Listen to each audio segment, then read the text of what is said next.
ॐ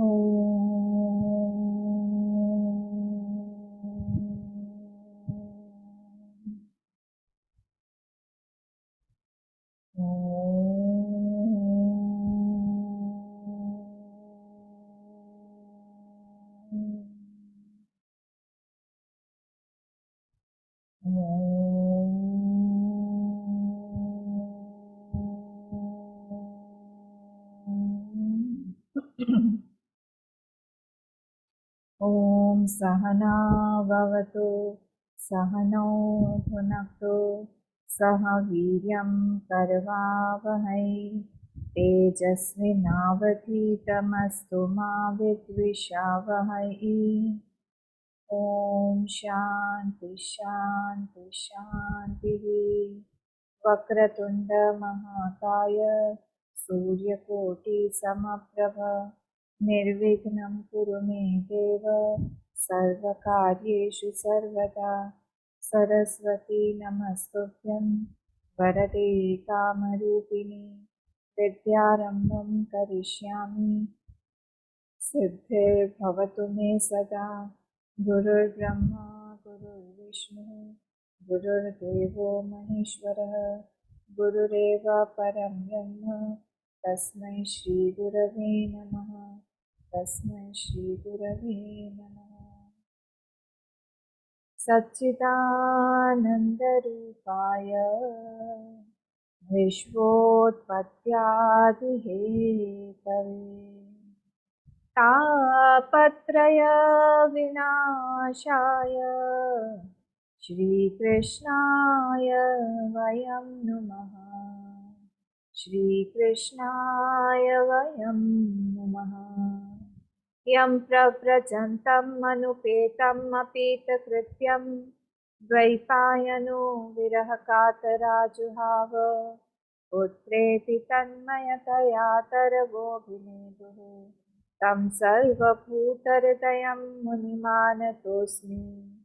यस्वानुभावमखिलश्रुतिसारमेकम् अध्यात्मदीपम् अतितितीर्षतां तमोन्धं संसारिणां करुणयाः पुराणगुह्यं तं व्याससूनुमुपयामि गुरुं मुनीनां।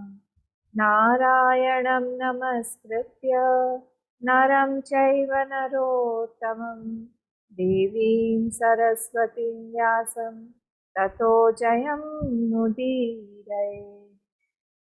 कृष्णाय वासुदेवाय देवकीनन्दनाय च नन्दगोपकुमाराय गोविन्दाय नमो नमः। नमः पङ्कजनाभाय नमः पङ्कजमालिने नमः पङ्कजनेत्राय नमस्ते पङ्कजाङ्घ्रये। नमो किञ्चन वित्ताय निवृत्तगुणवृत्तये आत्मारामाय शान्ताय कैवल्यपतये नमः। कृष्णाय वासुदेवाय हरये परमात्मने प्रणतक्लेशनाशाय श्रीगोविन्दाय नमो नमः। गोविन्दाय नमो नमः। बोलिए श्री कृष्णचंद्र भगवान की जय।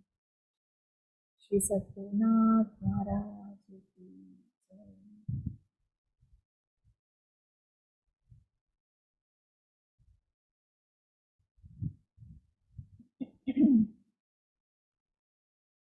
हम लोग एकादश स्कंद में पिछले बार हम लोगों ने 16वें अध्याय में देखा था कि भगवान से उद्धव जी ने विभूतियों के बारे में पूछा कि मैं भी जानना चाहता हूँ। देखिए, जहाँ पे भी हमारा प्रेम होता है हम लोग उसके विभिन्न स्वरूप को जानना चाहते हैं। हम लोग जानना चाहते हैं कि कोई व्यक्ति से अगर जिससे हम प्रेम करते हैं वो वाला कपड़ा पहनेगा तो कैसा लगेगा, दूसरा कपड़ा पहनेगा तो कैसा लगेगा, उस परिस्थिति में उस व्यक्ति के साथ में रहेगा तो कैसे बात करेगा, जब छोटे से बात करेगा तो कैसे करेगा। हम लोग जानना चाहते हैं उस व्यक्ति को संपूर्णता से, ये प्रेम का लक्षण है। वैसे ही यहाँ पे भी उद्धव जी ने इनसे पूछा कि प्रभु आप बताइए कि आपकी विभूतियाँ कौन कौन सी हैं। और क्योंकि भगवान ने ऑलरेडी ये सारी चीजें बताई हुई थी अर्जुन को, तो उनको एक एक रिविजन जैसा हो गया। उन्होंने कहा भी अर्जुन का नाम लेके कि मैंने उसको भी बताया था और मैं फिर से तुमको बता रहा हूँ। सारी विभूतियां बताई उन्होंने। विभूतियों को बताने के बाद में आखिरी में उन्होंने सब बताया, सब मन जो है वो भी मैं ही हूँ, मन इंद्रिया जो है, इंद्रियों की जो शक्ति है, सब सब कुछ मैं ही हूँ। सब बताने के बाद आखिरी में बोलते हैं मनोविकारा एवैते 41 श्लोक में।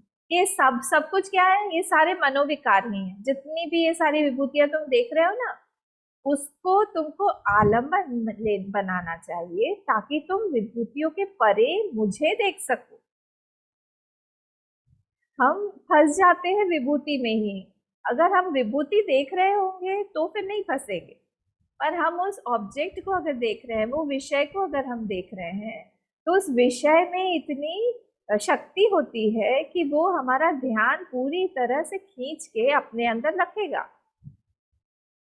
एक माँ को आप बोलिए जाके कि जो आपका पुत्र है ये ये कुछ नहीं है, ये तो विभूति है भगवान की। भगवान की विभूति मतलब पंच महाभूत है, पंच महाभूत भगवान ही है, वो ये नहीं है। दूर से बोलिएगा क्योंकि पास में जाके बोलेंगे तो पता नहीं आपको बिना पंच महाभूत में ही विलीन हो जाना पड़ेगा।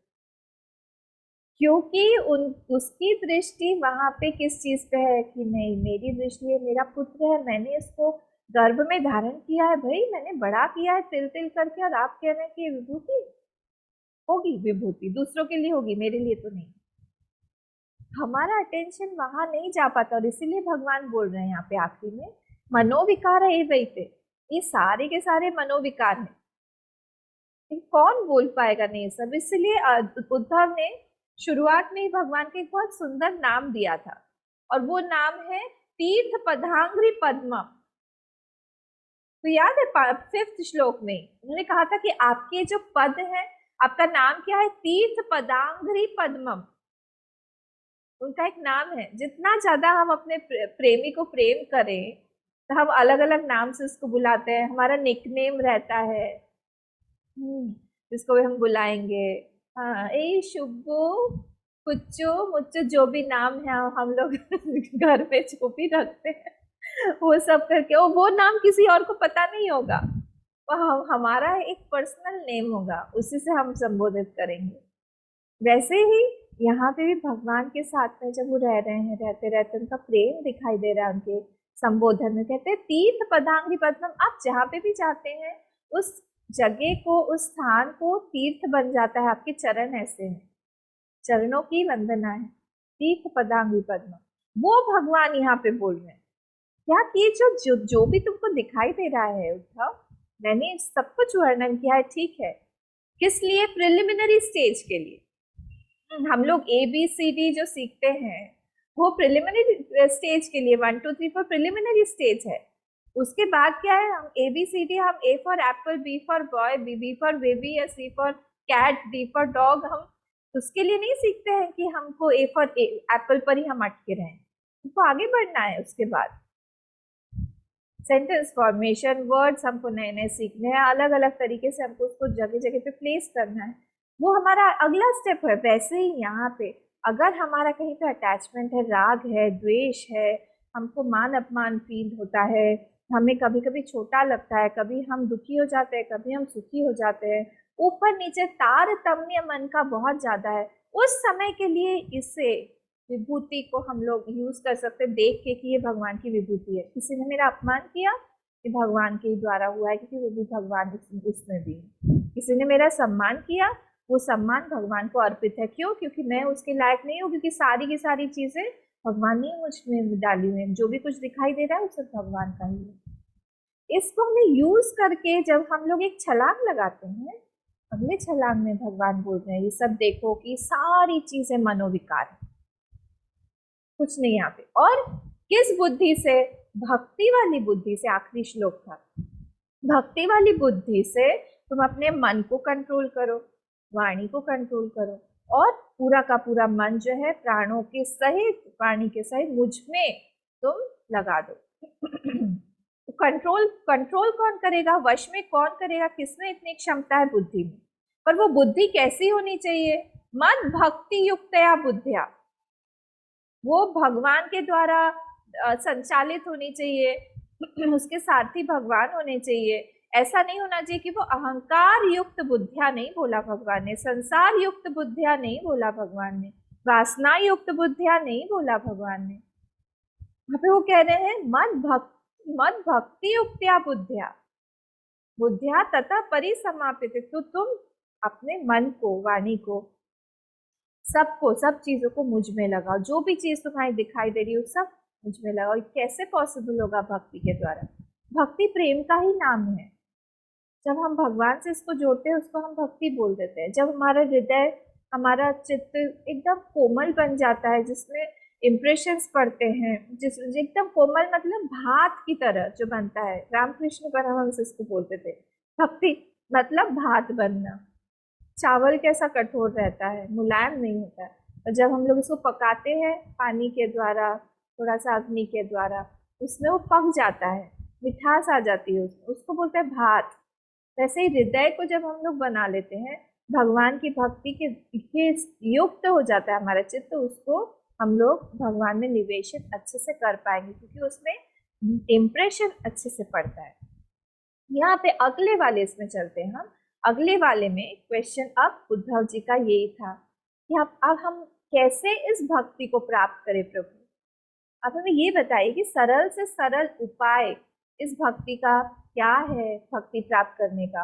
आपने पहले भी बताया था, आपने जब वो हंस रूप से दिया था, प्रवचन दिया था, आपने हंस रूप से ज्ञान दिया था ब्रह्मा जी को, उस समय भी आपने कहा था कि जो स्वधर्म वगैरह का पालन करता है उसके अंदर स्वतः भक्ति उत्पन्न होती है।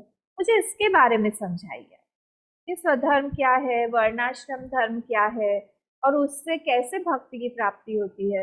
ये सारी चीजें मुझे सुननी है आपसे, तो आप मुझे बताइए। यस्त्वया भीतः पूर्वम प्रथम श्लोक धर्मस्त्वद्भक्ति लक्षण वर्णाश्रमाचारवताम सर्वेषां द्विपदामपि। आप मुझे उस भक्ति को प्राप्त करने के लिए, ये वर्णाश्रम धर्म का जो पालन करते हैं जो लोग, उन्हीं को ही भक्ति प्राप्त होती है। उस धर्म का आप हमको, मुझे भी उपदेश करती। क्यों? क्योंकि वक्ता कर्ता विता नान्यः धर्मस्याच्युत ते भुवि सभायामपि वैरिंच्याम यत्र मूर्ति धरा कला। जो भगवान ब्रह्मा जी का दरबार है, वहां पर भी कर्ता आप हैं, वक्ता आप हैं, ज्ञान को धारण करने वाले आप हैं, ज्ञान को आगे बताने वाले आप हैं। तो मुझे ऐसा लगता है कि वहां पर भी जब आप ही हैं, यहाँ पर भी आप ही हैं। आपके बिना इस ज्ञान को कौन मुझे बता पाएगा? और आप मेरे सामने साक्षात खड़े हुए हैं, कितने भाग्यवान है। देखिए उद्धव जी स्वयं भगवान के सामने खड़े हुए।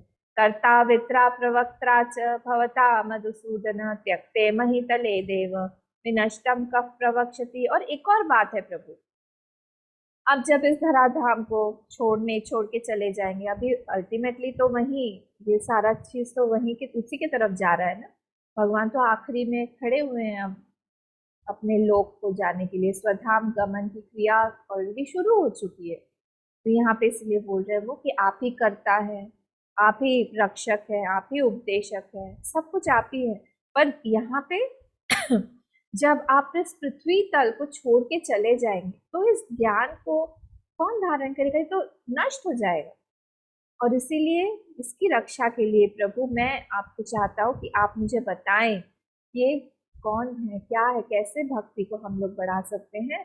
उस धर्म का भी आप वर्णन कीजिए जिस जिस धर्म को पालन करने पर हमारी भक्ति अपने आप बढ़ जाएगी। तो अब भगवान जो है उनके प्रश्न का उत्तर दे रहे हैं 9th नंबर श्लोक से।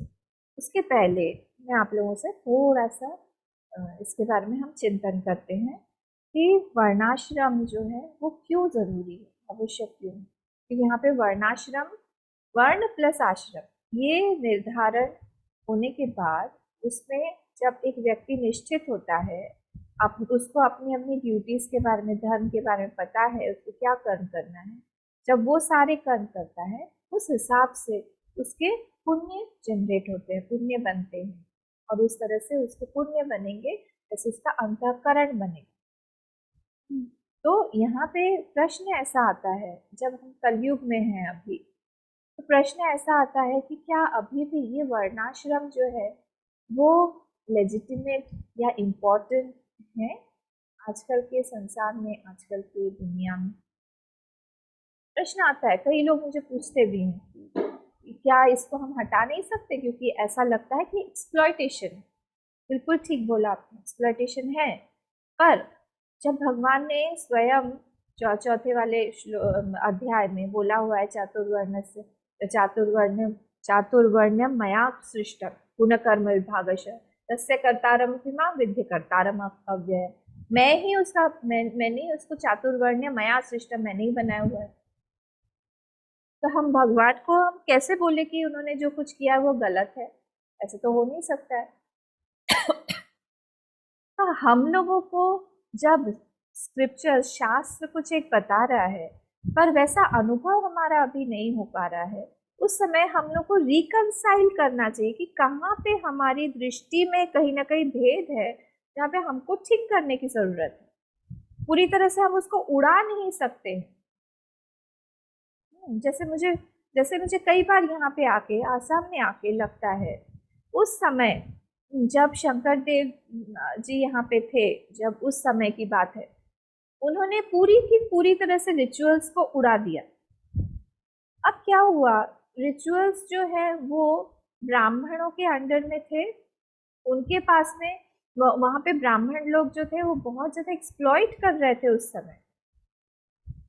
एक्सप्लॉयटेशन उनके हाथ में था, उससे हो रहा था। उसको रोकने के लिए उन्होंने उस रिचुअल्स को पूरी तरह से खत्म करके कहा कि जो भी करना है हम करेंगे, शॉर्ट शॉर्ट में करेंगे। मूर्ति पूजा को उन्होंने उड़ा दिया। पर ये अल्टीमेटली लॉन्ग रन में ये उपाय ठीक नहीं है। आप सोच के देखिए, ये उपाय क्यों ठीक नहीं है। मैं उनको नहीं काट रही हूँ, with due respect to him, क्योंकि उस समय जो भी है जरूरी था, जैसे गांधी जी का भी है, उस समय जरूरी था नॉन वायलेंस। हमेशा हर काल के लिए वो आवश्यक नहीं है कि वो जो भी हम लोग करें वो हमेशा के लिए ही बिल्कुल ठीक हो। तो जब हम लोगों ने एक रिचुअल को पूरी तरह से उड़ा दिया, उसके जो पॉजिटिव पॉइंट्स हमारे जीवन में पड़ रहे थे, क्योंकि ये वेद, उपनिषद, इसमें भी आया हुआ है कि हमको रिचुअल्स करना चाहिए, एक मूर्ति पूजा होनी चाहिए, मूर्ति पूजा के क्या लाभ हैं, हवन करने के क्या लाभ हैं, हम लोग जब ये सारे प्रैक्टिसेस करते हैं उससे क्या लाभ होता है, सारे डिटेल में हमारे सारे वेदों में दिया हुआ है। और जो ये है पूरा जो असमीज, जो शंकर देव जी का जो कल्ट है, वो भी हमारे सनातन धर्म का ही एक पोर्शन है। जब ये एक ऐसा अलग सा बन गया, उसने क्या किया, जो पॉजिटिव पॉइंट्स थे हमारे मूर्ति पूजा के, वो सारे के सारे हमारे जीवन से हट गए। कैसे? अब जब हम लोग देखते हैं हमारे अंदर में एक व्यक्तित्व ऐसा होता है जो चाहता है कि मैं कहीं ना कहीं समर्पित हूं किसी एक ऑल्टर पे, और वो ऑल्टर हमारा हमेशा कोई एक व्यक्ति नहीं हो सकता है। हमें लगता है कि वो एक रूप लेके, क्योंकि हम इस रूप से जब तक आइडेंटिफाइड हैं तब तक हमें सामने देखने के लिए भी एक रूप चाहिए। आप जो भी सारे धर्मों को देख ले जहाँ पे वो लोग मूर्ति पूजा नहीं मानते हैं, पर फिर भी किसी ना किसी मूर्ति पर आके वो लोग अवलंबित हो जाते हैं। ध्यान से सुनिएगा, मैं किसी के भी तरफदारी नहीं कर रही हूँ, किसी को भी मैं काट नहीं रही हूँ। जब हम लोग विवेक करें तो एकदम क्षुरत से धारा, एकदम छुरी की तरह पैनी हमारी बुद्धि करके करें। उस समय कुछ भी बीच में अपना हमारा अटैचमेंट, राग द्वेष हम ना लाए। आप देखिए, तो मुस्लिम्स हैं, मूर्ति पूजा नहीं मानते, क्रिश्चियंस है, मूर्ति पूजा नहीं मानते, पर फिर क्रॉस क्या है, मक्का क्या है? कोई ना कोई आलम्बन एक इंसान को, मतलब एक ह्यूमन माइंड को लेना पड़ेगा, लेना ही पड़ेगा। वो लोग भी जाके, आप देखिए, वो लोग भी जाके क्राइस्ट की मूर्ति बनाते हैं। वो लोग मूर्ति पूजा नहीं मानते, पर फिर भी मदर मेरी की मूर्ति आपको हर जगह मिलेगी। क्रॉस क्या है? वो भी एक मूर्ति, एक कुछ तो एक इंडिकेशन तो है। मूर्ति नहीं है तो भी एक कोई एक कुछ तो प्रतिमा नहीं है, पर फिर भी कुछ एक इंडिकेशन है प्रतिमा का ही। वैसे ही जहाँ जब ये मूर्ति पूजा यहाँ से हटी, तब यहाँ पे भागवत को दे दिया गया कि आप इसमें ये भागवत की पूजा करिए, भागवत की पूजा करिए। भागवत के लिए उन्होंने एक स्थान बनाया जहाँ पे रखना चाहिए, वो ही मूर्ति हो गई। इसका मतलब ये है कि शंकर देव जी जानते थे कि मूर्ति पूजा का क्या इंपॉर्टेंस होता है मन में, क्योंकि ये वांग्मयी मूर्ति है। भागवत जो है वो वांग्मयी मूर्ति है। तो हमारा मन जो है यहाँ से हम लोग इसमें लगा है, इसकी लीलाओं को करें, लीलाओं को हम लोग स्मरण करें। नाम घोषा है, उन्होंने नाम का स्मरण किया है, पर फिर भी भगवान का जो एक स्वरूप है वो तो हमारे मन में आएगा ही, क्योंकि भागवत स्वयं में ही बोलता है भगवान का रूप। जब भगवान का रूप बोल रहा है तो हम उस अपने अंदर की पर्सनालिटी को कैसे दबा के रखें, जो कि बाहर आके चाहता है उसी रूप को देखना, जो कि चाहता है कि ऑफर करना। प्रेम जो है कभी भी, प्रेम जब देता नहीं है वो बांझ बन जाता है, अनप्रोडक्टिव बन जाता है। And anything unproductive gets destroyed, killed, विनष्ट, वो नष्ट हो जाता है। अगर वो देगा नहीं, मतलब एक्सप्रेस नहीं करेगा, व्यक्त नहीं करेगा वो वृत्ति, तो फिर वो धीरे धीरे धीरे धीरे खत्म होती जाएगी, वो चली जाएगी। तो इसीलिए जब हम लोग भगवान के बारे में पढ़ेंगे, उसको हम जब बाहर देखना चाहेंगे, हम बाहर हमको कोई भी एक किताब दिखेगी, तब लगेगा कि नहीं क्या ये किताब ही है क्या। फिर क्या होगा, उसी किताब को ही कई कल्ट्स ऐसे भी हैं, मैं सिर्फ यहाँ की बात नहीं कर रही, दूसरे कल्ट्स भी हैं जहाँ पे मैं जिन लोगों के घर गई हुई हूँ, वो लोग भी मूर्ति पूजा नहीं मानते हैं, पर वो लोग भागवत को रखे हुए हैं। दूसरे कल्ट की बात कर रही हूँ, वो लोग भागवत को ही अच्छे से सजाते हैं, पोशाक पहनाते हैं। आप समझ रहे हैं, पोशाक पहना रहे हैं, उसमें बंसी रख रहे हैं, उसको मुकुट पहना रहे हैं, मैंने देखा हुआ है। आप लोगों में से कई लोग मेरे साथ में भी गए हैं उन लोगों के घर। तो जब हम वहां गए उनके घर में, हम पूजा घर में गए, वहां पे कोई मूर्ति नहीं है, पूजा नहीं होती है, पर भरा हुआ है ड्रॉर कपड़ों से, अच्छे अच्छे गहनों से, भगवान की ज्वेलरी श्रृंगार के। तो आप कहाँ पहनाते हैं, बोले अरे ये है तो हमारे भगवान। इसका मतलब क्या हुआ, हमारे अंदर में जो इनेट टेंडेंसीज हैं, इनर टेंडेंसीज है हमारे अंदर में, वासना है कि हम लोग जो हमारे अंदर छुपा हुआ है उसको हम बाहर देखना चाहते हैं। जिस चीज को हमने अंदर बनाया हुआ है, जो भागवत बता रही है, हमारी एक मूर्ति हमने अंदर तैयार की हुई है, उसको हम बाहर देखना चाहते हैं। अगर हमें बाहर मिलेगा नहीं उस चीज को देखने में, तो हमारे एक अंदर एक कुंठा पैदा होगी, एक नीरस पर्सनालिटी पैदा होगी, जिसको जो कि थोड़े दिनों में मर जाएगी, और इसीलिए वहां पे एक्सप्रेशंस नहीं आ पाएंगे। प्यार जब दिखाते हैं हम लोग, तो फिर हमारे हृदय में हमारी जो पर्सनल व्यक्तित्व है उसमें भी अफेक्ट होता है, और ऐसे करके धीरे धीरे धीरे धीरे हमारी पर्सनालिटी चेंज होने लगती है, क्योंकि हमको एक आलंबन मिल जाता है बाहर में प्रेम करने का। और कहीं पे भी, यहाँ पे जब भगवान स्वयं बोल रहे हैं कि यहाँ पे मैं ही सब कुछ हूँ, मैं ही विभूति हूँ, हर चीज में मैं ही हूँ, तो फिर एक मूर्ति में क्यों नहीं भगवान हो सकते हैं। जब सभी कुछ, जब पंच महाभूत वही बने हुए हैं, तब एक मूर्ति में क्यों नहीं हो सकते हैं। तो जब हम लोग मूर्ति पूजा शुरू करते हैं, जब हम लोग भाव के साथ में वहां पे देना शुरू करते हैं, तब उस भाव से ही प्राण प्रतिष्ठा होने लगती है उस मूर्ति में। जब भाव से प्राण प्रतिष्ठा होने लगती है, तब बाहर वहां पे जो लोग बदनाम कर रहे हैं, जो लोग हमारा फायदा उठा रहे हैं, उस ब्राह्मण कम्युनिटी को हम लोग हटा सकते हैं कि हमारा भाव प्रधान है जीवन। हमने उस भाव से ही वहां पे मूर्ति पूजा में प्राण प्रतिष्ठा कर दिया। जो भी हम दे रहे हैं वो ले रहे हैं, हमें पता है कि हमने कुछ बना के उनको दिया है, वो खा रहे हैं, भले ही वो चीज हमारे सामने रखी हुई हो। हाँ, एक उसमें से एक कण भी ना हिला हुआ हो, चावल बना के दिया, चावल का एक कण भी कम नहीं हुआ है, पर फिर भी क्योंकि हमने भाव से खिलाया हुआ है, भाव से बनाया हुआ है, एक वो भाव मूर्ति का भात है। उस भाव मूर्ति का भात, वो भाव मूर्ति ग्रहण करती है। बाहर की चीजें बाहर ही पड़ी हुई हैं, ना वहां पे कोई मुंह हिल रहा है, ना यहाँ का चावल हिल रहा है, और हमारे अंदर में एक भाव की मूर्ति बनी हुई है, हमारे अंदर में ही हमने भाव से भात बनाया हुआ है। उस भात को जब हम भगवान के मुंह पे के पास में मुख कमल में हम लोग डालते हैं, वो भगवान उसका आस्वाद लेते हैं। ये पूरा लॉजिक है मूर्ति पूजा के पीछे। तो कई सारी चीजें ऐसी होती है कि हम लोगों को लगता है अब अभी क्या ये रेलेवेंट है, उस समय में रेलेवेंट हो सकता है कि नहीं था, पर एक लॉन्ग टर्म में हमने बहुत कुछ लूज कर दिया एक रिचुअल को हमारे जीवन से हटा के। ये चीज आप लोग याद रखिएगा। और वैसे ही सिस्टम, ये चातुर्वर्ण्य सिस्टम, ये जो चतुर्वर्ण है, आश्रम है, इसका भी हम लोगों ने गलत उपयोग किया और उसके कारण ही हम लोग ही अपने ही अंदर में हमने बहुत शत्रु बनाए।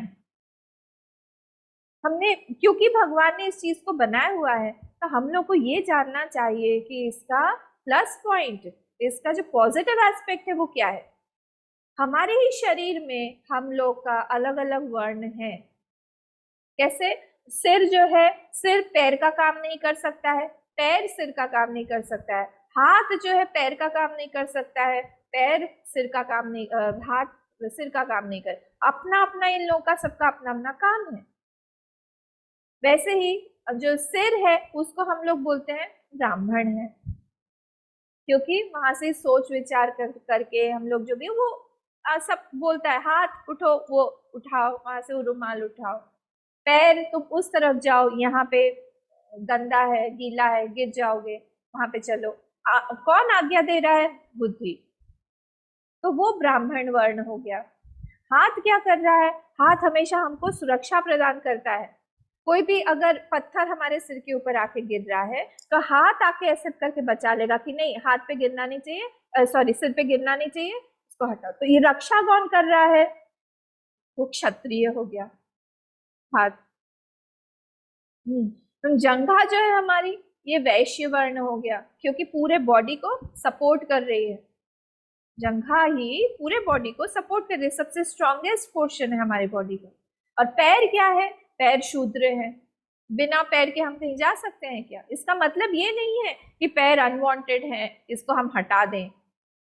सिमिलरली उसी तरह से कि आप घर में देखिए, वही हम जो है, कभी हम लोग ब्राह्मण बुद्धि वाले पढ़ने वाले बन जाते हैं, कभी हम लोग कुछ दूसरा कार्य करने के लिए इधर उधर, नहीं साफ सफाई करना है, ये करना है, ठीक ठाक करना है, इसको इधर ठीक करो उधर ठीक करो, सुरक्षा का काम कर रहे हैं हम लोग, हम ही जो है क्षत्रिय बन जाते हैं। हम ही जो है कुछ कमाने धमाने के लिए चले जाते हैं तो वैश्य बन जाते हैं। हम ही जो है जब साफ सफाई करते हैं, पूरे 2-2.5 साल में हम लोग काफी कोशिश कर चुके घर पे कि बाई नहीं आ रही थी, मेड सर्वेंट नहीं आ रही थी, उस समय हम ही शूद्र हैं, करना ही पड़ेगा। तो जब हम इन सारी चीजों को देखते हैं, तब भगवान का ये आइडिया जो उन्होंने दिया था कि एक कम्युनिटी को चलाने के लिए ये चारों वर्ण चाहिए, हेल्दी रूप में चाहिए, स्वस्थ हो, मेंटालिटी जो है, मानसिकता स्वस्थ हो। वहां पे अगर रोगी मानसिकता होगी, ये जो पुरुष है ये नीच नीच धर्म है, इसको हम लोग छुएंगे तो हम अनटच्ड हो, मतलब को दूर से देखो, दूर रखो, इनका अलग रास्ता होना चाहिए, इनका अलग कुआं होना चाहिए, इनका अलग सब कुछ होना चाहिए, मंदिर में वर्जित है, ये सारी जो चीजें ना वो गलत। पर ये बात गलत नहीं है कि इस चीज को बनाया गया है। आप किसी कंपनी में जाइए, कंपनी में भी ये चारों के चारों वर्ण हैं। R&D जिसको हम बोलते हैं, रिसर्च एंड डेवलपमेंट, क्या है बताइए? ब्राह्मण बुद्धि तो है, जहाँ पे सोच विचार का काम चलता है, आगे क्या करना है, कैसे करना है। पब्लिसिटी का क्या है? वो वैश्य वाला है। सिक्योरिटी बात का क्या है? सिक्योरिटी भी रहती है पूरी तरह से, वो भी है। साफ सफाई वाला वो शूद्र है। हर सिस्टम में आप देखिए, जहां से आप हटा देंगे वहां पे एक हमारा खालीपना आ जाएगा। और इसीलिए इस वर्णाश्रम को का जो पॉजिटिव पॉइंट है वो हमको देख के आगे बढ़ना चाहिए कि वहां पे क्या क्यों आवश्यकता है उस चीज की। और अगर हम लोग उसके भगवान ने यहाँ पे अलग अलग धर्म बताए हुए हैं, अलग अलग अलग अलग वर्ण के, अलग अलग आश्रमों के।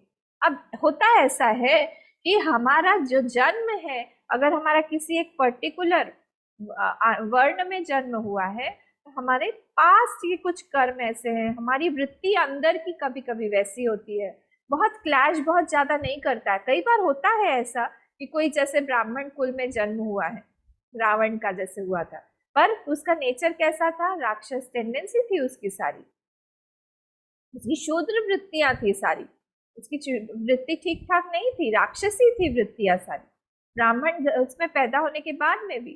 पर केवट को देखिए आप, शबरी माँ को देखिए आप, उन लोगों की वृत्ति जो है वो शूद्र होने के बावजूद भी उन लोगों की एकदम भक्ति और ये सब सब ब्राह्मण बुद्धि वाले थे, ब्राह्मण वृत्ति वाले थे। तो एक होता है ब्राह्मण शरीर, एक होता है ब्राह्मण बुद्धि, ब्राह्मण वृत्ति, इन दोनों को हमको क्लैश नहीं करना चाहिए। जो जन्म हमारा जहाँ पे होता है, हो सकता है कि हमारे वो पिछले जन्मों का कर्म के अनुसार हमको हमारे इस जन्म के पेरेंट्स मिलते हैं, माता पिता मिलते हैं, हमको एक वंश मिलता है, उस वंशावली में हम लोग का जन्म होता है। धीरे धीरे धीरे धीरे उससे हमें आगे बढ़ना चाहिए, जो भी हमें प्राप्त हुआ है उससे हमको आगे बढ़ना चाहिए। यहाँ पे भगवान यही बता रहे हैं कि अब चारों के चारों वर्ण, चारों के चारों आश्रम, पहले उन्होंने युगों से शुरू किया है। तो पहले वो 10वें वाले श्लोक में वो बता रहे हैं, आदौ कृत युगे वर्णो नृणाम हंस इति स्मृत कृत्य कृत्या प्रजा जात्या तस्मात् कृत युगम विदुः। उन्होंने कहा सतयुग जब था, जब सतयुग चल रहा था, तब सतयुग में सबका मन बहुत शांत हुआ करता था, एकदम शांत वृत्ति थी, उसको बोला जाता था हंस वृत्ति, हंस वृत्ति। तो वह हंस नामक एक ही वर्ण था, उस समय कोई भी चातुर्वर्ण नहीं था, क्योंकि सबकी वृत्ति देखिए, अब भी मैंने बोला जैसे अंदर की वृत्ति होगी वैसे बाहर की भी, का भी जन्म हमारा होता है, शरीर होता है जनरली। इसको हम एक परफेक्ट रूल नहीं मान के, एक्सेप्शंस आर ऑलवेज देयर, पर ऐसा होता है। और इसीलिए वहां पे कृत कृत्या प्रजा जात्या, जितने भी प्रजा होती थी वो वहां पे कृत कृत्य मतलब शांत संतोषी जीवन व्यापन करती थी एकदम। इसीलिए उस युग का नाम था कृत युग। आपने सुना होगा सतयुग को कृतयुग भी बोलते हैं, इसीलिए बोलते हैं क्योंकि कृत कृत्य भगवान ने ही उसमें डेफिनेशन डाल दिया, क्योंकि वो कृत कृत्यता उनमें थी, उनमें वो लोग अनुभव करते थे। कृत कृत्य मतलब क्या, जो भी मुझे करना था वो सब कर लिया है, तो संतोषी एकदम, इसको बोलते हैं कृत कृत्य। तो ये कृत कृत्य इसको कृत युगम, इसीलिए कृत युग बोला जाता था। फिर वहां पे वेद क्या है, बोले ओम प्रणव, उस समय वेद जो था वो सिर्फ ओम ही था, ओम तो वेदों का सार है, तो ओम से ही एव अग्रे।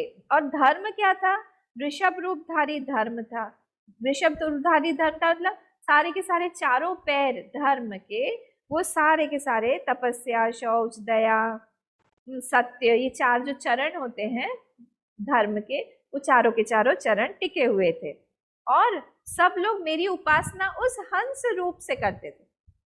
मेरी उपासना कैसे करते हैं, हंस रूप मतलब ध्यान करते थे, क्योंकि उनका मन इतना शुद्ध था, एकदम बैठते थे वो लोग और ध्यान में चले जाते थे। तो इसीलिए उस समय में ऐसा था। फिर त्रेता युग के प्रारंभ में क्या हुआ, 12 श्लोक, त्रेता युग के प्रारंभ में महाभाग प्राणान में हृदय त्रयी, मेरे प्राणों से ही, मेरे हृदय से ही ये वेदत्रयी, जो वेद हैं वो निकले, वेद निकले। और विद्या प्रादुर अभूत तस्या अहम आसम त्रिविन्मुख, मैं जो हूँ वो मख रूप से, यज्ञ के रूप से प्रकट हुआ उस समय त्रेता युग में। तो धर्म उस समय सतयुग में भगवान जो थे वो हंस रूप से थे, ध्यान रूप से लोग उपासना करते थे, पर त्रेता युग में सब लोग हवन इत्यादि करने लगे। ठीक है, हवन करके भगवान को यज्ञ रूप से, क्योंकि भगवान प्रकट हुए थे। फिर विप्र क्षत्रिय विट शूद्रा मुख बाहु रूपा दुजा वह राजा पुरुषात जाता यह आत्माचार लक्षणा। और फिर भगवान कहते हैं कि जो पूरा विराट का जो पुरुष है, विराट पुरुष है, उसके मुख से ब्राह्मण आए, क्षत्रिय कहाँ से आए? भगवान के बाहु से आए, हमको पता है ये सारी चीजें। तो जंघा से वैश्य आए और चरणों से शूद्र आए। अभी भी मैंने आप लोगों को वही बताया था, हमारे भी शरीर में वैसा ही है। वैसे ही विराट के शरीर से भी ब्राह्मण की उत्पत्ति मुख से हुई है, और हाथों से क्षत्रियों की, जंघा से वैश्य की, और चरणों से शूद्रों की, इस तरह से हुई है। और भगवान कह रहे हैं कि जैसे ये वर्णों की उत्पत्ति हुई है, वैसे ही आश्रमों की भी उत्पत्ति हुई है।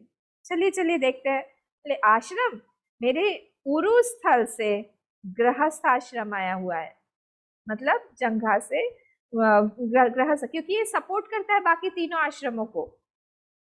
ब्रह्मचारी कमाता नहीं है, वानप्रस्थी कमाता नहीं है, सन्यासी कमाता नहीं है। इन तीनों आश्रमों को सपोर्ट देने वाला कौन है? गृहस्थ आश्रम। और इसीलिए यहाँ पे बोला जा रहा है कि वो जो गृहस्थ आश्रम है वो कहाँ से आया हुआ है? वो मेरे जंघा से आया हुआ है। हृदय से ब्रह्मचर्य आश्रम आया हुआ है, वक्षस्थल से वानप्रस्थ आया हुआ है, और मस्तक से संन्यास आश्रम आया हुआ है। इस तरह से चारों की उत्पत्ति हुई है। और फिर अब उन्होंने चारों का स्वभाव बताया, अलग अलग अलग अलग स्वभाव कैसा होता है। उस स्वभाव के हिसाब से ही हम लोगों को शरीर मिलता है, प्राप्त होता है। तो जो ब्राह्मण वर्ण है उसका स्वभाव कैसा होना चाहिए? उसके स्वभाव में शम, दम, तपस्या, पवित्रता, संतोष, नहीं 16 से लेके 19 श्लोक तक ये चारों के चारों का उन्होंने स्वभाव बताया हुआ है। मैं बहुत डिटेल में नहीं जा रही हूँ कि हमको पता है ये सारी चीजें वैसा होना चाहिए। इसमें हम एक एक पे ही बहुत लंबा हम सोच सकते हैं, चिंतन मनन कर सकते हैं। शम, दम, तपस्या, पवित्रता, संतोष, क्षमा, भक्ति, दया, सत्य, ये सारे ब्राह्मणों के गुण होने चाहिए। इससे अगर विपरीत है तो ब्राह्मण नहीं है। बाहर भले ही वो ब्राह्मण ब्राह्मण अपने आप को बोलता हो। फिर क्षत्रिय कैसा होना चाहिए? उसमें तेज होना चाहिए थोड़ा, तो वीरता होनी चाहिए। कहीं पे भी उसको गलत काम दिखाई दे रहा तो उसमें रोकने की क्षमता होनी चाहिए। सहनशील बहुत होना चाहिए उसको, सहनशील। देखिए, ब्राह्मण और क्षत्रिय में, ये मैंने चौथा जब चैप्टर ले रही थी तब मैंने आप लोगों को बताया था गीता का, कि जो ब्राह्मण का शरीर होता है और क्षत्रिय का शरीर होता है, ब्राह्मण का शरीर जो है वो बहुत वीक है, वो ज्यादा सहन नहीं कर पाएगा। पर क्षत्रिय का शरीर जो है वो बहुत टॉलरेंट है, हार्ड होता है, टॉलरेट कर सकता है, वो सहनशील होता है।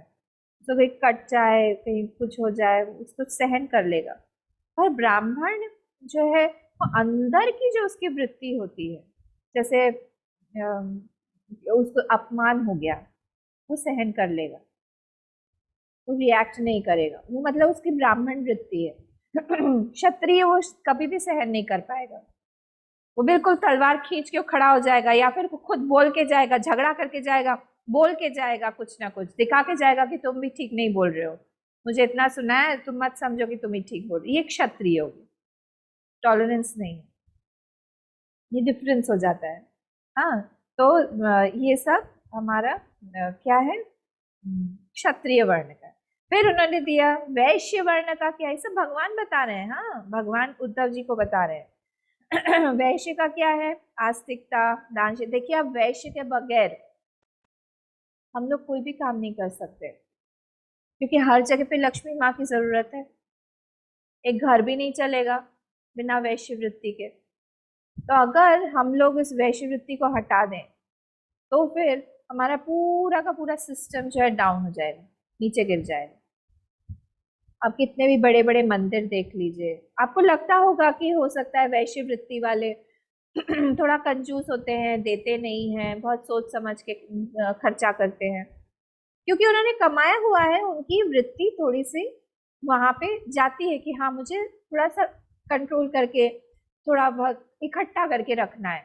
पर जहां देने की बात आती है वही सबसे आगे आगे आते हैं, वही लोग सबसे पहले वही आएंगे देने के लिए। आप मंदिर बनाए देखिए, बिरला जो है कितने मंदिर बनाए, कितनी जगह पे। जो जब आप साउथ में जाइए, वहां पे कितने बड़े बड़े सब टेम्पल्स हुए हैं, रामेश्वरम का टेम्पल हो, सब राजा महाराजाओं ने कहाँ से उनके पास में पैसा आएगा? सब ये लोगों ने तो पैसा दिया होगा उनको। तो इसीलिए जहाँ पे भी बड़ी चीज कोई काम कर रहा, कहीं धर्मशाला बनाना हो, कोई अच्छा काम करना हो, ये सारे लोग आगे आ जाते। ये वैश्य वर्ण है। धन संचय से वो संतुष्ट नहीं होता है, उसको वो देना भी चाहता है। आस्तिकता है, दानशीलता है, दंभहीनता है, और ब्राह्मणों की सेवा, मतलब क्षत्रियों की और ब्राह्मणों की वो सेवा में ही अपना जीवन जो है काटता है। ये सारी चीजें वैश्य वृत्ति होती है, वैश्य बुद्धि होती है, ये वर्णिक बुद्धि जिसको हम बोलते हैं। ये स्वभाव होता है। और जो शूद्र वर्ण है, ये क्या है? ये सारे तीनों की सेवा करना, इन तीनों को खुश रखना, उसी से ही उसकी वृत्ति जो है, यानी उसका जीवन जो है वो निर्वाह हो जाता है। मतलब क्या हुआ? इन तीनों को देखना चाहिए कि जो ये शूद्र हैं वो हमारी लाइबिलिटी है, हमारी रिस्पॉन्सिबिलिटी है। इनको कोई कष्ट ना, इस वर्ण को कोई कष्ट नहीं पहुंचना चाहिए हमारे कारण। पर उल्टा हो गया था। जब उल्टा हो गया तो सिस्टम ने रिजेक्ट कर दिया। ऐसा है। ले अच्छा, फिर आगे भगवान बोलते हैं, ये एक और चीज देखिए, मुझे यहाँ पे आप लोगों को बताना है, करेक्ट करना है। कई बार यहाँ पे भी मुझसे बच्चों से भी मैंने बात किया था, तब भी मुझे ये पता चला, सिर्फ ब्राह्मण जो है वही यज्ञोपवीत लेता है। ये गलत है। ब्राह्मण, क्षत्रिय और वैश्य तीनों को लेना चाहिए। अलग अलग एज का लिमिट होता है। जो ब्राह्मण है उसका शायद 7 या 8 साल में होता है, 9 साल में। बाद में क्षत्रिय का 12-13 साल में, और वैश्य का और थोड़ा सा बड़ा होने के बाद 20 साल में, 20-25 के आस। पर लेना पड़ता है सबको। ऐसा नहीं है कि हम यज्ञोपवीत दिखा के हम लोग बोले कि हम ब्राह्मण हैं। नहीं, सबको उस यज्ञोपवीत संस्कार मतलब ही होता है कि we are under Veda now, from now on I will be controlled by Vedas. अगर हम नहीं ले रहे हैं तो फिर हम लोगों ने वेद को काट दिया, अपने जीवन से हटा दिया। ये फिर से एक और बड़ी गलती होगी हम लोगों से। यहाँ पे भगवान बोल रहे हैं कि द्वितीयम द्वितीयम प्राप्य नो पूर्व्या जन्मोपनयनम द्विज वसनम गुरुकुले दांतो ब्रह्माधीत चाहुत। और उस यज्ञोपवीत के बाद में ही ये लोग जो है गुरुकुल में जाते हैं, सारे क्षत्रिय, वैश्य, ब्राह्मण, सब। उसके बाद में उनका वेद अध्ययन जो है वो शुरू होता है। यज्ञोपवीत के बिना नहीं शुरू होता है। इसका मतलब ही है कि उनको लेके फिर जाना चाहिए, जब गुरु बुलाए तब जाते हैं वो लोग। और उस वेद के विचार का, उनको अर्थ का विचार करना चाहिए, ध्यान करना चाहिए उस समय। और जैसे जैसे गुरु बोले वैसे वैसे आश्रम में वहां पे रहना चाहिए, उनकी आज्ञा में रहना चाहिए। ब्रह्मचर्य के बारे में आप बोल रहे हैं, किस तरह से ब्रह्मचर्य आश्रम में उसको रहना चाहिए, सेवा करनी चाहिए। वहां पे अगर गुरु माँ हो उनको भी मदद करनी चाहिए। सब हमारा गुरुकुल सिस्टम था, सब खत्म कर दिया, सब खत्म हो गया। उसके अपने प्लस पॉइंट्स थे, बहुत बहुत बड़े बड़े, जो कि यहाँ पे इस प्रेजेंट एजुकेशन सिस्टम में कुछ भी नहीं दिखता है। गुरुकुल में रहना, सबको सब एक जैसे रहते थे वहां पे। ऐसा नहीं था कि मैं राजा का बेटा हूँ, मैं मंत्री का बेटा हूँ, तो मैं उस हिसाब से उस स्तर से ही रहूंगा। जिस तरह से एक वैश्य रहता था वैसे ही एक ब्राह्मण का बेटा भी रहता था, वैसे ही एक राजा का भी बेटा रहता था। वहां पे सब कुछ छोड़, देखिए आप सुदामा के साथ में भगवान कृष्ण की मैत्री तो गुरुकुल में ही हुई ना। कितने ही ऐसे हम लोगों को स्टोरीज पता है।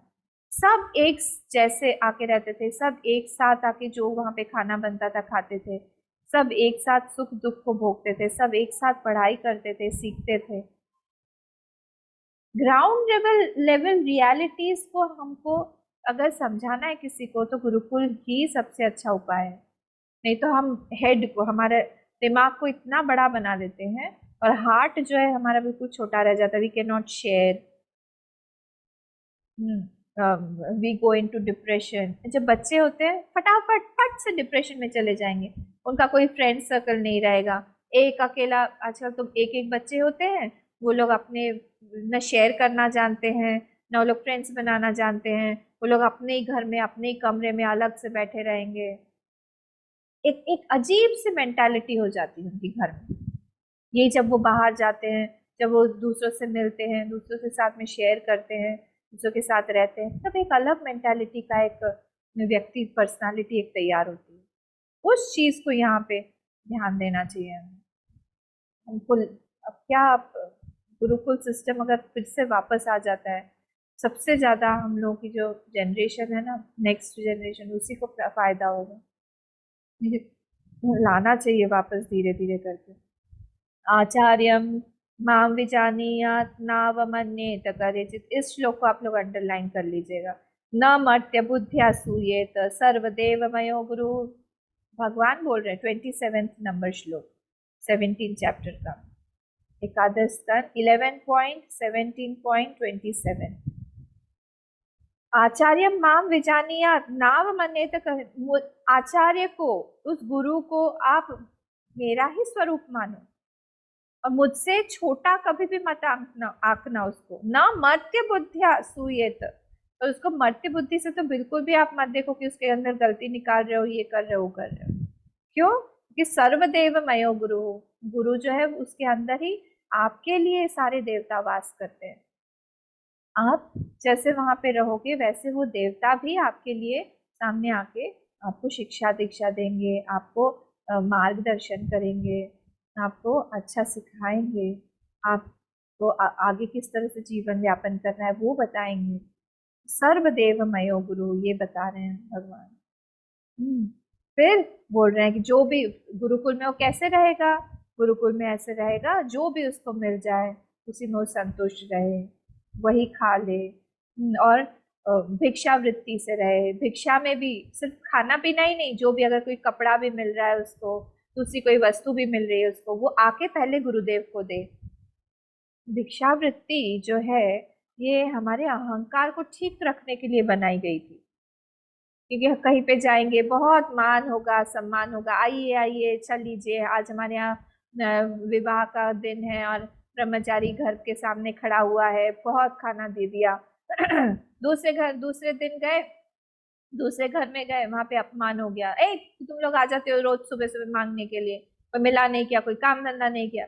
वहां पे भी वहां वो अपमान का घूट सहना पड़ता है। ये चीज जो है हमारे अहंकार के लिए ट्रीटमेंट है, कि हर जगह पे हमें सब कुछ एकदम फ्लावरी ब्रेड ऑफ रोजेस नहीं मिलेगा, रेड कारपेट ट्रीटमेंट ही नहीं मिलेगा। ये संसार के लिए हमें तैयार करता था। जब भिक्षावृत्ति के लिए बच्चे लोग जाते थे, और गांव वालों को भी पता होता था, बच्चे आते हैं भिक्षावृत्ति के लिए, हम लोग दे देंगे, कुछ दे देंगे, आज वहां चले जाएंगे, वो दे देंगे, पता होता था उन्हें। तो इस तरह से गृहस्थ आश्रम को भी एक दान देने के लिए एक मौका मिलता था, अवसर की प्राप्ति होती थी। और जो बच्चे आते थे भिक्षा मांगने के लिए, उनको भी एक एक ट्यूनिंग, उनकी उनकी भी एक प्रक्रिया होती थी, उनको भी अहंकार को ठीक ठाक रखने के लिए। बहुत अच्छा सिस्टम था ये। और वो आके जो भी कुछ उसको प्राप्त हुआ है, वो गुरुदेव को अपने समर्पित करता था। गुरुदेव अगर उसको बोलते थे कि आज तुम कम खाओगे, आज नहीं खाओगे, तो ठीक है। अगर बोलते थे कि आज चलो तुम लोग सब लोग मिठाई नहीं खाओगे, आज उसको मिठाई देंगे हम, सब लोग उसको मिठाई देते थे। आज बिना नमक के खाना खाया जाएगा, बिना नमक के खाना, जो गुरु बोलेंगे वो सब के सब फॉलो करते थे, उन गुरु के पीछे पीछे चलते थे, उनकी आज्ञा में रहते थे। गुरु के सोने के बाद सोते थे, गुरु के जागने से पहले जाग जाते थे। उल्टा नहीं होता था, गुरु के सोने से पहले ही सो जाए, गुरु के उठने के बाद में उठे। ऐसा नहीं था। तो इससे ये सारी चीजें सेवा वृत्ति सिखाती है। फिर यही लोग जब घर में जाते हैं तब अपने बड़ों की सेवा करते हैं। आजकल घर में भी बैठे बैठे बच्चों को सारी चीजें माँ पिताजी सब ला ला के दे रहे हैं। वहीं पे ठंडा हो गया, वो पढ़ाई कर रहा है, इतना महान क्या बनेगा पता नहीं, आइंस्टीन के बाद शायद उसी का नाम दिया जाएगा। ऐसा तो हमने हमारा पुत्र पुत्री बनाई हुई है, टेबल पे से उठता ही नहीं है, वहीं पे उसको दूध दिया, चाय दिया, सब कुछ ठंडा पड़ गया, बार बार आके माँ पूछ रही है, पैम्पर कर रही है। ये सब बिल्कुल फालतू की चीजें। क्या बना रहे हैं हम लोग? ऐसे बच्चे बना के हम लोग सोसाइटी में दे देते हैं, फिर वो एक लाइबिलिटी बन जाता है हमारे लिए, एक हमारा ही दायित्व बढ़ जाता है कि इसको संभालो भाई। ऐसा नहीं होना चाहिए। और हाथ जोड़ के गुरु के आदेश के लिए वो इंतजार करें, क्या आप आज्ञा दीजिए, क्या करना है, क्या कर मुझे आगे का क्या काम लेना है, करना है। और जब तक विद्या अध्ययन समाप्त न हो जाए तब तक सारे भोगों से वो दूर रहता है। ये नहीं कि मोबाइल देख रहा है, मोबाइल में ही वीडियो गेम खेल रहा है, मोबाइल में ही मूवीज देख रहा है, फ्रेंड्स के साथ निकल रहा है, ड्रग्स में भी चला गया धीरे धीरे। ये सारी चीजें नहीं, भोगों से सारे दूर रहता है और अखंड ब्रह्मचर्य का जब पालन करता है, उसका ओज और तेज जो है वो अखंड रहता है, उसकी स्मरण शक्ति ज्यादा रहती है, पढ़ाई कर सकता है, वो कंसंट्रेट कर सकता है आगे के लिए, संसार के लिए, समाज के लिए एक बहुत एक एसेट के रूप में काम आता है।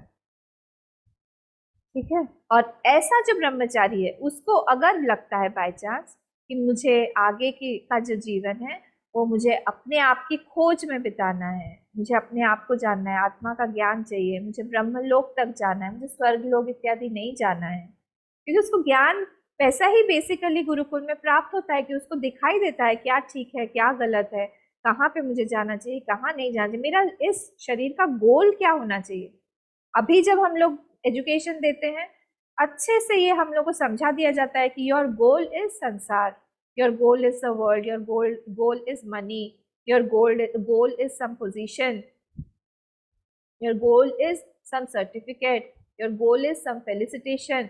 ये सारा गोल हमको बताया जाता है। ये कभी भी नहीं बताया जाता कि नहीं ये सारी तो एफिमरल चीजें हैं, ये सारी तो ये जैसे यहाँ पे भगवान बोला था ना कि ये सारा मनोविकारा एवैते, ये सब मनोविकार है। ठीक है तुम प्राप्त करो, पर तुम अपना जो गोल है हाईएस्ट गोल उसको मत भूलना कि तुम्हारा क्या गोल है। वो ये चीज यहाँ पे नहीं सिखाई जाती। ठीक है तुम ये सब प्राप्त करो पर करते करते भी अपना तुम गोल जो है उससे कभी भटक मत जाना।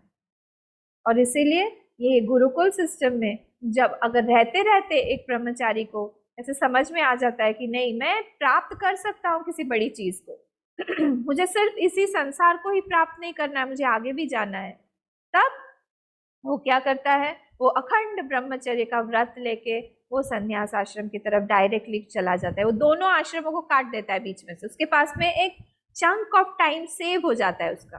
गृहस्थ आश्रम का 25 साल, वानप्रस्थ का 25 साल पूरा पूरा बच गया, क्योंकि उसका इतना ओज तेज बचा हुआ है, उसने अपने एनर्जी को पूरी तरह से चैनलाइज किया हुआ है, तपस्या से उसने अपने इंद्रियों को कंट्रोल किया हुआ है, इसलिए वो आगे की तरफ पढ़ने में उसको कोई दिक्कत नहीं आती है और तपस्या करता है वो और अपने आप को प्राप्त करता है वो।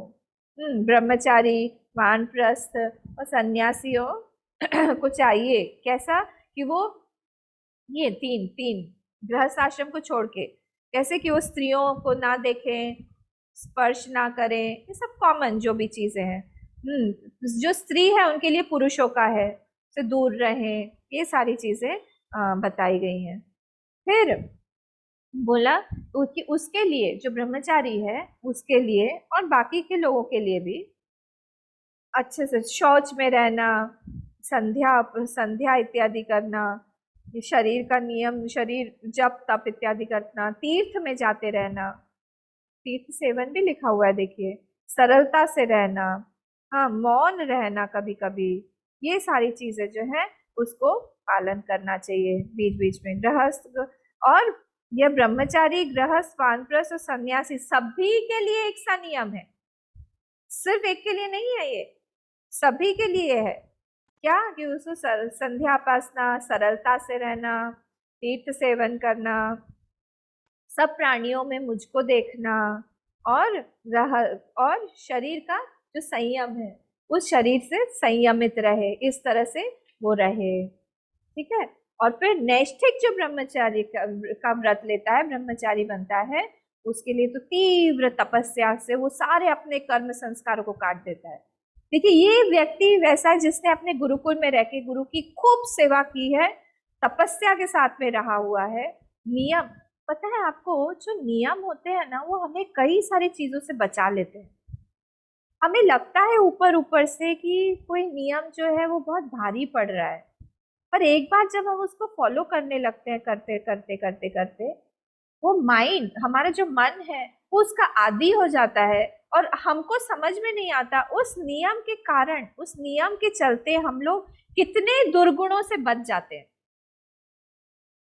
सपोज हमने एक नियम लिया हुआ है कि हम लोगों को सुबह जल्दी उठना है, सुबह उठ के मुझे 4 से 5 बजे तक जप करना है, मेडिटेशन करना है। ये हमने नियम लिया, हम कोशिश कर रहे हैं, हम कोशिश कर रहे हैं, हम कोशिश कर रहे हैं, बार बार बार बार हम कोशिश कर रहे हैं, टूट रहा है, टूट रहा है। पर आप कोशिश करते करते ही आप देखेंगे कि आपका रात का जो है टाइम ठीक ठाक, आप ठीक ठाक टाइम से सोने चले जाते हैं। क्योंकि आपके दिमाग में है कि मुझे सुबह उठना है, इसीलिए आप खराब कंपनी से आप बच जाते हैं। क्योंकि आपको ठीक ठाक समय पे सोना है, 9 बजे के अंदर अंदर आपको सो जाना है, क्योंकि आपको उठना है जल्दी, इसीलिए आपका मन उस समय शांत होना पड़ेगा। इसीलिए आप ऐसे ऐसे टॉपिक्स को, विषयों को उस समय लाना नहीं चाहते सामने। आपका खान पान जो है वो रेगुलर हो जाएगा। जो आप बहुत ऐसे स्पाइसी फूड खाते थे, जो रात में हजम नहीं होगा, क्योंकि आपको नींद अच्छी चाहिए, क्योंकि सुबह उठ के अच्छे से मुझे कंसंट्रेशन करना है, रखना है, एकाग्रता चाहिए, इसलिए मेरा खान पान भी। तो एक नियम के कारण हम लोग के जीवन में कई सारे नियम अपने आप चुपचाप घुस जाते, एक नियम को फॉलो करने।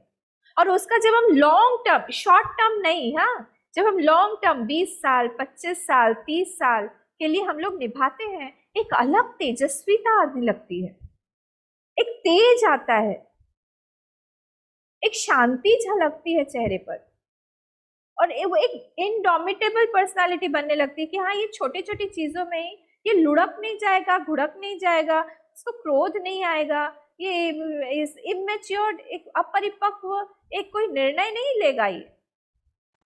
और इसीलिए हमें कोशिश करना चाहिए कि ये सारे नियम हम जितना ले सके, कोई ना कोई नियम से हम लोग अपने दिनचर्या को, अपने जीवन को बांध के रखें। कोई भी नियम हो, जैसे होता है व्रत का, आप लोग सभी लोग करते होंगे, मंथ में एक बार या फिर वीक में एक बार व्रत रखना चाहिए। जिनकी शरीर ठीक ठाक नहीं है, तबीयत ठीक नहीं है, उसकी बात मैं नहीं कर रही हूँ, पर जो लोग रख सकते हैं करना चाहिए।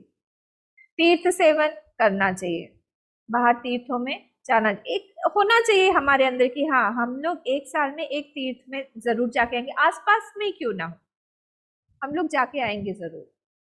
हम लोग को किसी एक बड़े को की सेवा करनी है, हमको यहाँ पे इतना दान देना ही है, ये नियम होना चाहिए।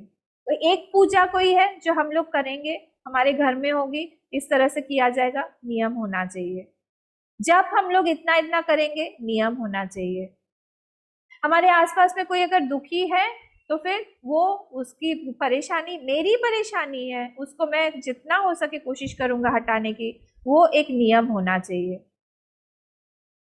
जितना हम लोग नियम लेंगे अपने अंदर, उतना ज्यादा भगवान भी हमारे नियमों के थ्रू हमसे क्लोज होते जाएंगे। यहाँ पे तो भक्ति की बात हो रही है ना, तो भगवान स्वयं यहाँ पे बोल रहे हैं, जब ये नैष्ठिक ब्रह्मचारी जो है, ब्रह्मचर्य का व्रत में रह के तपस्या के साथ में बिल्कुल नैष्ठिकता अपनी अखंड रखता है, उसके कर्म संस्कार, उसके पाप धीरे धीरे धीरे धीरे जलने लगते हैं, और जल के वो मेरा भक्त बन जाता है भगवान, क्योंकि हृदय में वासना नहीं है, अंतःकरण उसका शुद्ध है। तो क्या होगा वहां पे, भगवान जो है उसके प्रकट होने लगेंगे, उसका अंतःकरण शुद्ध होने लगता है। इसके बाद का आज समय हो गया है, इसके बाद में भगवान और क्या बोल रहे हैं उद्धव जी से। राजा का धर्म है, गृहस्थों का धर्म है, ये हम लोग कल देखते हैं। आज हम यहाँ पे समाप्त करते हैं। ओ